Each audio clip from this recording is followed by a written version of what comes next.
Shaban Murati është këshilltari i ministrit Bushati por dhe diplomat karriere. Në një shkrim pas deklaratës së Han, shkruan se çështja Çame tashmë konsiderohet si e ndërkombëtarizuar, por cilat janë veprime që duhen ndjekur për zgjidhjen kur tashmë korridori që ka hapur Han nuk duhet të mbyllet sipas tij. Përshëndetja zyrtare nga qeveria shqiptare është hapi i parë drejt njohjes. Kontributit diplomatik të gjitha partive politike, por edhe qeverisë shqiptare, do ta çonte më përpara në agjendën europiane këtë ndërkombëtarizim. Duke mos e cilësuar si një çështje ditore, Murati sugjeron se për të shkuar drejt zgjidhjes, dosja e çështjes Çame duhet të transmetohet të gjitha qeverive të vendeve të Bashkimit Evropian dhe të NATO-s, duke qenë se çështja Çame sipas tij doli nga rreti vicioz i dialogut mes Shqipërisë dhe Greqisë. Hapi tjetër duhet të jetë i lidhur edhe me presionin ndërkombëtar që Bashkimi Evropian duhet të ushtrojë ndaj shtetit helen. Në vazhdën e kësaj diplomacie, bindja e kundërt nga ajo që trumbeton prej vitesh Greqia është domosdoshmëri për Bashkimin Evropian nga ana e Shqipërisë. Për këtë duhet marrë në konsiderat edhe fakti që Greqia do të mundohet pambarimisht ta sfumojë çështjen Çame për ta hequr atë nga qarkullimi diplomatik. Në këtë trumbetim negativ është dhe preteksti grek për Shqipërinë e Madhe për të krijuar destabilizim në rajon me pretendime se Shqipëria me çështjen Çame kërkon ndryshimin territorial në Ballkan.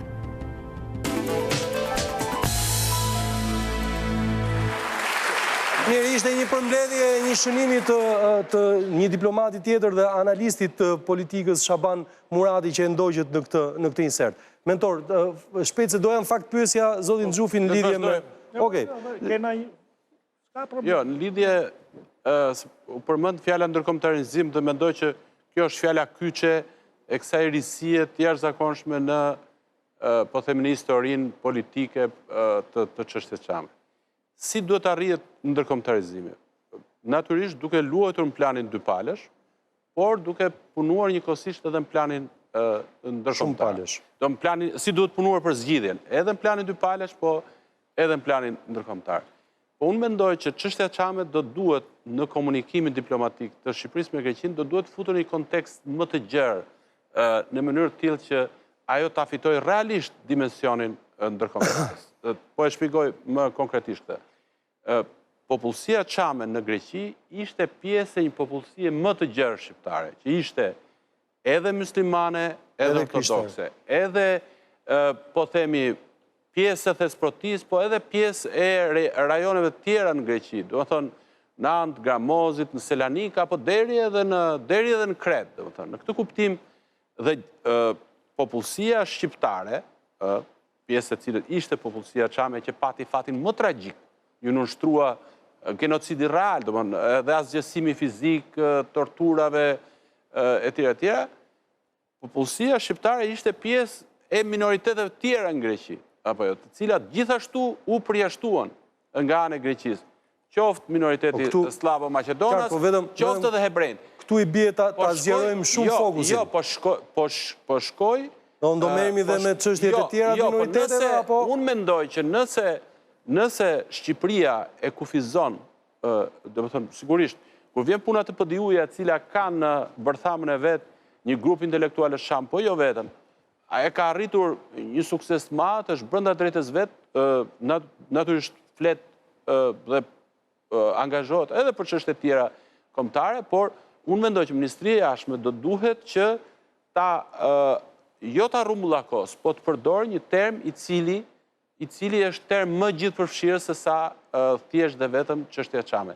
Çështja Çame është maja e diamantit, është pjesa, po themi, më tragjike, më dhimbshme, por do duhet folur edhe për ta ndërkombëtarizuar, do duhet folur me term më gjithëpërfshirës pra të gjithë shqiptarëve të Greqisë, që është problematik të drejtash të njerëzit, është problematik dhe këtu futen qoftë riadësimi, qoftë drejtat e pronës që tjera.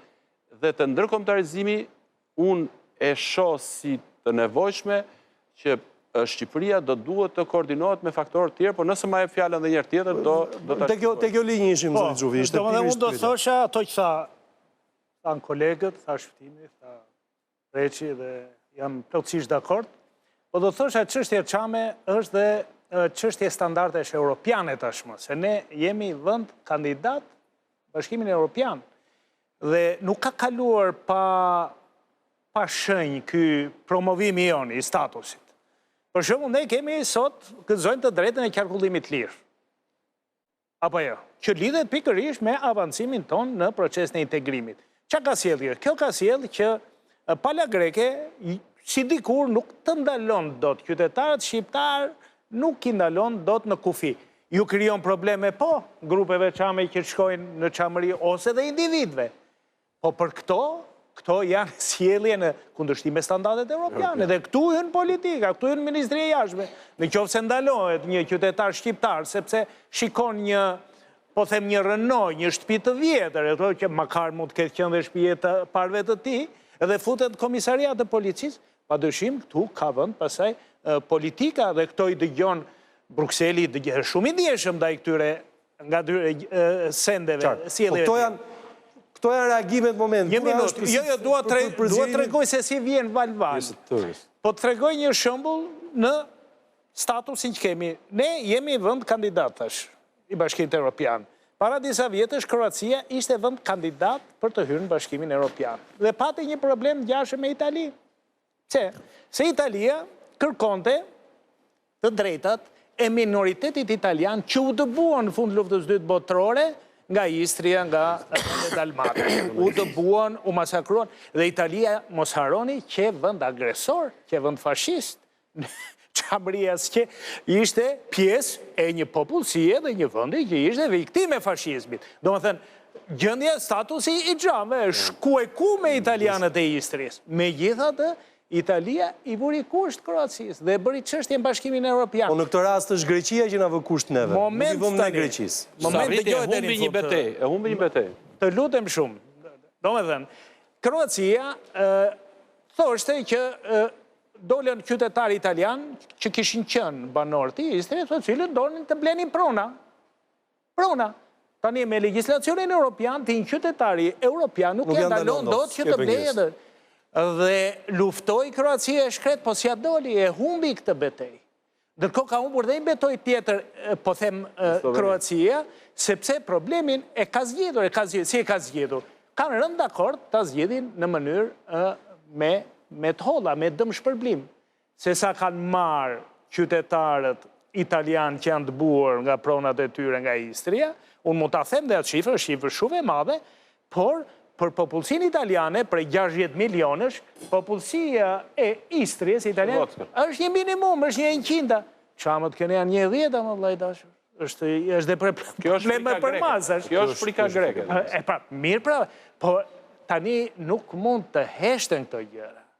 Kjo do eci, ne urojmë që të eci në mënyrë, do më thënë, të natyrshme, me kohën e vetë, me hapat e saj, pa dyshim, por kjo ti ke sa jeni më shtim? 300.000, 250.000, s'po e besojmë 250.000.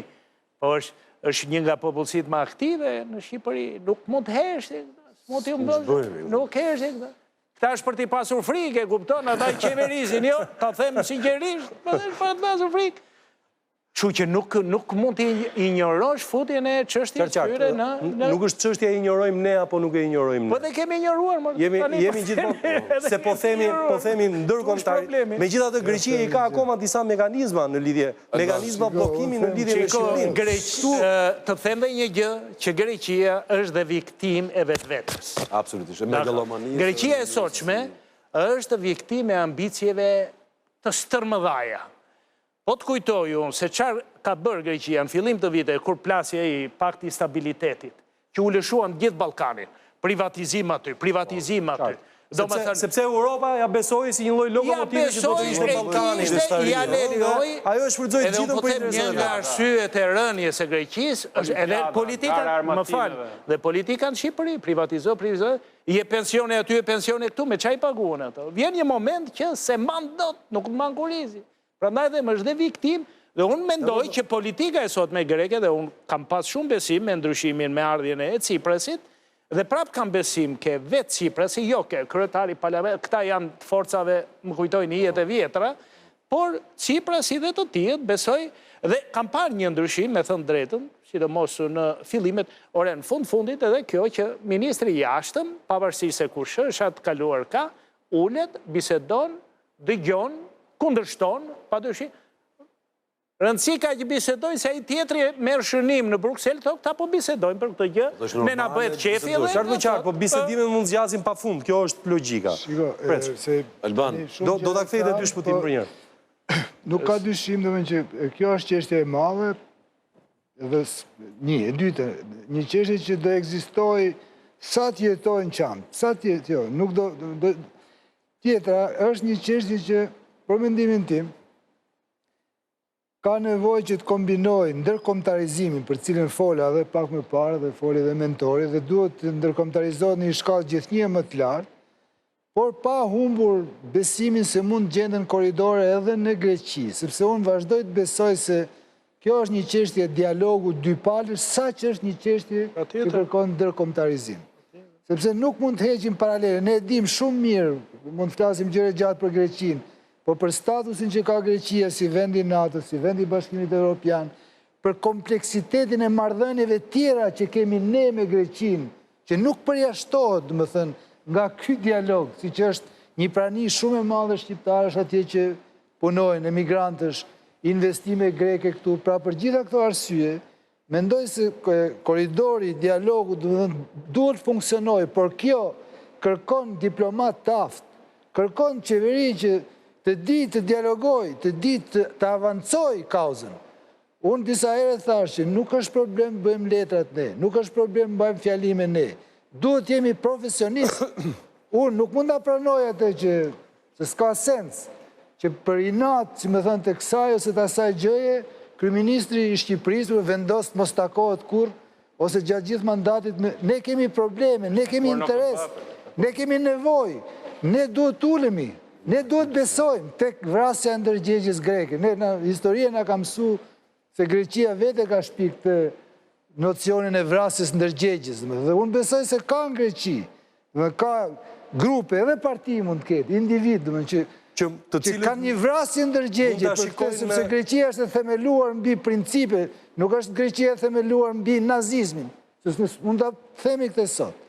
Në këtë sens unë them që duhen zyrtar, diplomat, profesionist. Dhe po e mbyll për shembull, du të them këtë, se nuk mund të rri pa thënë. Këto janë amator, një pjesë e tyre.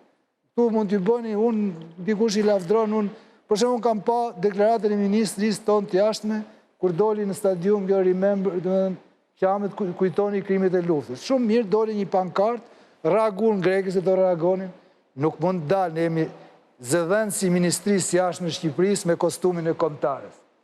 Po kjo, kushdo që ka një minimum, më thënë, një urish për marrëdhëniet ndërshtetërore mes vendeve, cilat do t'jenë problemet, nuk mund dalë në këtë stad, sepse kjo është të irritosh palën tjetër.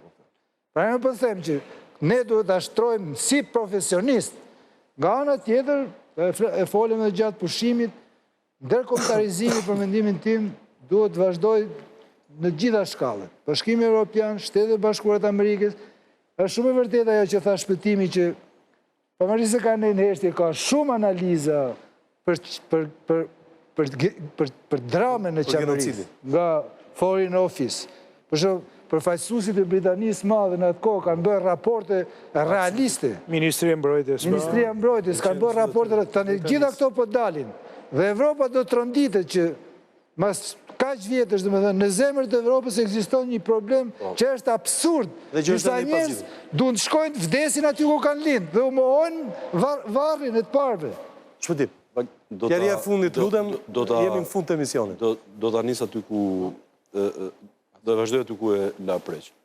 Fakt, ajo që bëm përshtypje sa herë që ne bëjmë aktivitete, jashtë, qojmë dose, bëjmë takime, është fakti mos njohjes që kjo tragjedi ka që madhe ekzistoka midis të Europës, është tronditse. Sepse po e them sot këtu, çështja Çame nuk është çështje pronash. Për ne është çështje atdheu. Por edhe çështje të historie shumë madhe, që në Çamëri përplasin dy qytetërimet ai Pellazgu i lirë me atë helenik. Nuk është thjesht dhe vetëm ca prona që kërkojnë ca të tjerë. Është dimensioni akoma të madh qytetërimësh. Krau tjetër, unë e di shumë mirë, po isha përgjigje pyetjes tuaj, nëse nuk do Greqia. Brenda Greqisë, edhe politikanëve grek, edhe gazetarë grek që për herë të parë në kohët e fundit unë jam vendos në kontakt dhe për këtë arsye ne po bëjmë një website që quhet Çamëria Podius në greqisht. Ne kemi në komunikime të vazhdueshme dhe një pjesë shumë e mirë e opinionit publik grek nuk është ky e këtij qëndrimit që ne shohim. Dhe unë jam absolutisht shumë optimist që edhe pala greke sigurisht do mësohet dhe për herë të parë po besoj që pala shqiptare po vepron në pozita reciprociteti dhe po i rri fort kësaj çështje dhe pa dyshim që e marrë gjithë këto komponentë që sapo thash, çështja Çame është në rrugën e mbar. Sa shpejt, unë e kam thënë po e përsëris prapë.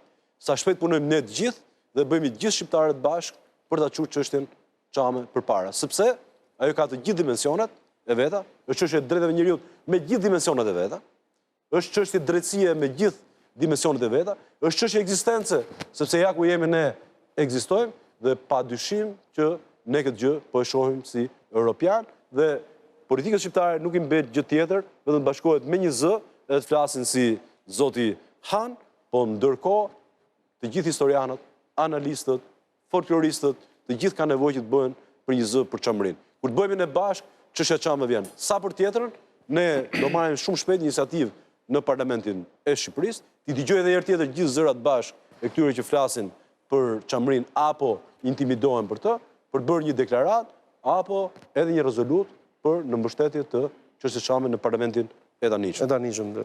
Mendor. Rasti deklaratës Hanit, po nisem prej saj, është dëshmi që politika dinjitoze në raport me një fqinj agresiv, megaloman etj.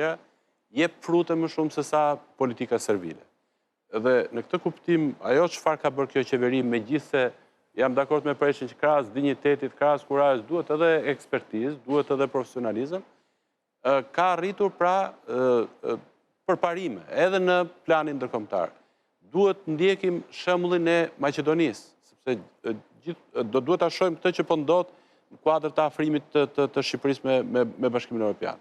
Maqedonia ka qenë vazhdimisht dinjitoze në raport me Greqinë. Ka ngritur qoftë, ka refuzuar të ndrojë emrin, ka ngritur vazhdimisht penalizuar gjithkohë. Penalizuar, por ka mbetur në një status që e ka pasur këtu e 20 vjet përpara. Por vazhdon, është një shtet që ende nuk ka një emër të përcaktuar të tij. Është një shtet që është në marrëdhënie shumë vështira me Bashkimin Evropian. Vazhdon të insistoj sepse ka probleme akoma me faktorin shqiptar atjes, pra s'ka zgjidhje. Nuk është po flas për faktorin shqiptar është bëj vogli për ndërkombëtarisht lidhje. Ka treguar dinjitet, faktori shqiptar, ka treguar dinjitet, megjithse ka pas kapitali kosto është e jashtëzakonshme, Një sekond. Për atë vend. Një sekond. Unë mendoj që është e pambrojtur Maqedonia, se ke hallin e mbrojtjes nga NATO aty. Nuk kam hallin e mbrojtjes, po them në avancimin po është para arsye tjera që dim. Unë mbrojtje para që në më mbrojtur do ishte si anëtare e NATO-s, sa thjesht duke mbajtur emrin që ka. Unë mendoj që nëse plani dy palësh nuk funksionon, do duhet që edhe të koordinohemi me ato faktorë, me ato ndjeshmëri rajonale apo ndërkombëtare të cilët janë prekur nga një tip problem. Sepse do me thënë, qoftë me Maqedonasit, qoftë edhe me hebrejnë. Greqia i ka përzën të gjithë minoritetet që kanë ekzistuar në territorin e vetë. I ka pastruar, i ka hequr qoftë Maqedonasit për arsye të kundërt, dhe kjo është bie ai pretendimi grek që i ka përzën minoritetet. Maqedonasit i kanë hequr si komunist. Ata kanë qenë udhëheqësit e lvizjes partizane. I ka bashkëpunuar me gjermanët Greqia për të larguar minoritetin hebrej apo për ta asgjësuar atë.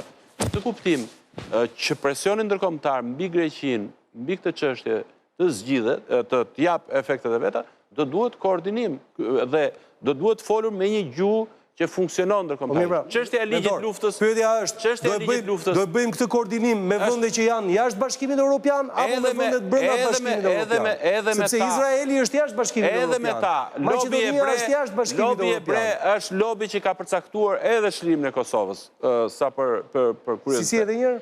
Lobi ebre është një lobi që ka përcaktuar angazhimin amerikan, angazhimin perëndimor përgjithësi për çlimin e Kosovës. Padyshim që po e shohim edhe si dhe çështja tjetër për ta mbyllur është çështja e ligjit luftës. Çështja e ligjit luftës është pasoja e qasjes që Greqia ka mbajtur ndaj Shqipërisë gjatë luftës dytë botërore. Duke konsideruar atë si vend pushtues, duke konsideruar si vend pushtues Shqipërinë, e konsideroi dhe popullsinë Çame si popullsi bashkëpunëtor. Pra, kjo është ajo lista e problemeve që lidhen me çështjen Çame dhe që në komunikimin e ardhshëm me Greqinë do duhet trajtuar në mënyrë përmbledh, sepse vetëm kështu çështja çame mendoj unë do të adresohet drejtësisht dhe të ketë probabilitet më të lartë zgjidhje. Praktikisht, duke nisë nga ajo që tha mentori, sa herë që pala shqiptare, qeverit, kanë qenë të intimiduar kështu Greqisë, as marrëdhënie kanë qenë shumë të mira dhe as ne kemi pas ndonjë përparim. Qartë, rreziku është a kalojmë nga një marrëdhënie, po themi dinjitoze, tek një marrëdhënie arrogante, që në fakt është kundërproduktive. Tani unë nuk di ndonjëherë do kisha qejf dëgjoj ndonjëherë Shqipërinë që ishte bërë arrogante. S'kemi qenë. Mirë, jo, po në gjithë historinë tonë me zor kemi ruajtur veten tonë. Kush ka qenë frikacak për shumë kohë, ndonjëherë bëhet trim si budollaj. Domethënë është pak dhe ne po flasim këtu për gjëra racionale. Tani të gjithë politikanët ne ku shkojmë në zonën e Çamërisë, shkojmë aty, bëjmë pushimet, flasin shqip, flasin çamsha madje. Po, e di, mi kemi provuar një përjetuar sa kemi fajtë. Se doli jashtë vëmendjes tonë, për herë të parë, komisioneri Han ka folë për minoritetet midis dy vendeve. Pra drejt tani kemi gjuajtur vetëm një artikulim për drejtat e minoritetit grek në Shqipëri që nuk di se çfarë problemi kanë në raport me shqiptarët e tjerë, por për herë të parë po flitet për minoritetet. Tani, nuk më duket që është e kapërcyer kërkesa jonë që ne të kërkojmë hapjen e një konsulate në zonën e Çamërisë. Gjithë e dim që ati flasin shqip. E di dhe grekët vetë bile se ne i dau Kocia kur erdhi këtu në 7 lloj çamësh, edhe unë kam për një nga ato llojet që ai përmendi. Marrën e statusit të minoritetit etnik shqiptar atje. E ka pas, mos gaboj zoti Xhufi në kohën e Pangallësit. Po, e ka pas. E ka pas në atë kohë qenë në të njëjtin status. Dhe këto janë urat e miqësisë. Pra, po këto janë objekte bisedimeve kam iden. Jo, më fal. E para të mësojmë të kërkojmë që kjo është e drejta jonë, e dyta është normale për standarde europiane, se po diskutojmë me vend të Bashkimit Evropian, megjithëse kanë fut me zor atje apo ka probleme shumë të mëdha të ekzistencës së vet, dhe të kërkosh të drejtat e tuaja, të cilat janë drejtat bazuar mbi standarde europiane, është rruga e duhur. Dhe padyshim që është e vetmja rrugë për me cilën ne të akselerojmë dhe të kemi marrëdhënie të mira me Greqinë. Deri më sot, më falni për padjen intime, unë nuk e di që të kemi marrëdhënie të mira ne me Greqinë, megjithëse ne kemi heshtur për të gjitha. Kam parë vetëm vazhdimin e një agjende që Greqia vazhdon për ditë marrëveshja detit, tekstet shkollore po dëgjoja sot. Ç'a do thotë? Ju e dini se sa pak zen për shembull historia e Çamërisë në tekstet shkollore shqiptare? Ç'a do rishikojmë? Sigurisht që të gjithë edhe traktatit miqësisë dhe këto gjëra që po flasin duhet veprojmë për dy palët. Për herë të parë, ne gjithë po bëhemi bashkë dhe nuk duhet këtu as majt, as djathtë, sepse ky është rasti për të qenë gjithë bashkë, ne të kërkojmë me dinjitetin tonë ato që na takojnë. Dhe kjo është e vetmja rrugë dhe Çamëria është e tillë. Xhufi. Zoti Drizi futi historinë dhe po e vazhdoi unë, po e mbyll me shumë shkurt. Po edhe presidenti Pavlopoulos sot me bisedimet me zotin Meta ju referua historisë. Apo ja foli për gjizjen e marrëdhënieve duke patur parasysh historinë. Tani, si historian po flas, historia ka lënë, si thuash në raportet midis grekëve dhe shqiptarëve, e ka lënë në debit madh Greqinë. Greqia e cila i detyrohet shumë faktorit shqiptar. Faktorit që ka jetuar aty, por edhe faktorit pas këndej. të vjetës, të them. I detyrohet debit të madh, çështja çame është një lezez, do thosha në historinë e re greke, por ka faqe tjera. Ne flasin shumë pak për masakrat e vitit 1914. Nuk e di se sa din shqiptar nuk shkruajnë gjithë tekstet e historisë. Janë masakruar mbi 400 fshatra tendencionalisht muslimane shqiptare, të cilat u rrafshuan, u dogjen, dhe edhe ndonjë fshati krishterë, si Frashëri, të cilët ishin qendra të lëvizjes kombëtare shqiptare, dhe popullsia, një lloj si çamët në vitin 1944-45, kanë vdekur në ullishtet e Vlorës, me qindra me mira, nga kolera, nga malaria, nga sëmundjen, nga të paushqyerit. Përveç atyre që janë vrarë. Ne nuk flasim për këto. Po, ne themi, në qoftë se shef historinë e shtetit shqiptar, ke një qëndrim rreth shqiptar negativ të Greqisë, që ka qenë kundër krijimit të një shteti shqiptar. Dhe në rastin kur e mbështeti fort Austro-Hungaria dhe Italia, u përpoqi të bënte një shtet të vogël shqiptar në veri të Vjosës, mundësisht në veri të Shkumbinit, mundësisht deri në Lezhë. Domethënë, të pa përcaktuara mirë ambicjet, por gjithmonë duke parë drejt veriut. Dhe ja ku jemi, edhe në luftën e dytë, mas luftës dytë botërore, ka qenë vendi që ka rishtruar në pushtimin e Shqipërisë. Konferencën e paqes ka rishtruar çështjen e aneksimit të Shqipërisë së Jugut. Dhe për të ardhur në ditët tona, domethënë unë e quaj një vend që ne e quajmë vend, domethënë me cilin kemi marrëdhënie strategjike, ka qenë i fundit, i cili të ka dhënë votën për të hyrë në NATO, i fundit për të dhënë marrëveshjen e asocim stabilizimit. Mos i harojmë këto. Tani, një vend të cilën ti e konsideron vend strategjik, me rëndësi, e tha dhe Zoti Meta, me shumë drejtë, marrëdhënie vllazërore, ne synojmë marrëdhënie, po si është e mundur që ti të ma japësh i fundit votën dhe me kushte. Më jep detin që të t'jap votën. Dakor, të më jep varrezat që t'jap këtë. Gjua pra, ajo që theti arroganca ka qenë nga ana tjetër. Ka qenë nga ana tjetër, nuk them që ne trashim zërin absolutisht. Mund nga gënjej mendja tani që Greqia është e dobët, kështu që hajde t'i biem. Jo, absolutisht. Unë kam qenë ata që kam thënë, domethënë kam 4-5 vjet që nuk para dalë edhe këty s'kam dalë, sepse më duket nuk është dhe në natyrën e shqiptarit që me atë që është në vështirësi të tregosh apo jo. Kjo nuk është as e moralit shqiptar, edhe më duket s'është traditën dhe s'është konstitucionin e ka dhënë. Jam plotësisht dakord, por nuk kam parë shenja, të them të drejtën, nuk kam parë shenja të tilla dhe jam e preqin, këtu duhet profesionalizëm. Ja këto gjëra që ne themi 5 fjali thot preqi, 2 them unë, Zoti Drizi thot të tijat, mentori gjithashtu, këto gjëra duhet i dinë dhe ata që bëjnë politikë në jashtme, mos dalin me ky tha me këshu, mos dalin me breke, kupton, edhe të japin konferencë me top futbolli. E fundit lutem duhet ta mbyll. Më duhet ta theksoj këtë gjë. Unë sot dëgjova ama sa pam në insertet edhe në lajmet e Shqipërisë që megjithëse nuk duhet fishim për të kaluar, po të shifim nga e ardhmja, presidenti i Greqisë i kërkoi Zotit Meta që të vazhdoj pjesa e marrëveshjes për varrezat. Jo për varrezat, mas varrezave, se varrezat janë bërë. Kërkohet që të bëhen 600 vend zhvarrime të tjera në Shqipëri. Pra pretendimi i tyre është janë 14-15.000 ushtarë të tjerë. Tani, ne kemi bërë kërkesë në vitin 2006, shqiptarët e Çamërisë kanë fjalën shoqata Çamëria, e kemi bërë zyrtarisht dhe qeverisë shqiptare dhe ja ka prezantuar zyrtarisht dhe qeverisë greke që të ndërtohen varrezat e shqiptarëve të Çamërisë që ne i dim ku janë, me vendodhje.